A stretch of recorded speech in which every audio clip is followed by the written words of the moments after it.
في مباراة الاتحاد السعودي ضد الأهلي المصري في بطولة كأس العالم للأندية 2005، من سجل هدف الاتحاد؟ الخيارات: محمد نور أو طلال المشعل أو أحمد عسيري. اللاعب الذي سجل الهدف هو محمد نور في الدقيقة 78، وانتهت المباراة بفوز الاتحاد 1. برافو يا سامر الحضري، برافو. كرة المباراة للاتحاد اللي يضغط مرة أخرى، والحضري الهدف الأول 1-0 من نور. نور يشعل الأنوار، الاتحاد يتقدم بهدف 1-0 لفريق أنجيلو أورتاليسكو.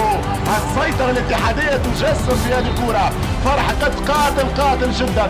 شوف الكرة من الدوخي، شوف التوزيع من شيكو أو الدوخي مرة أخرى. حضري يخرج يلعب الكرة، تتهيأ بالحظ لجمعة.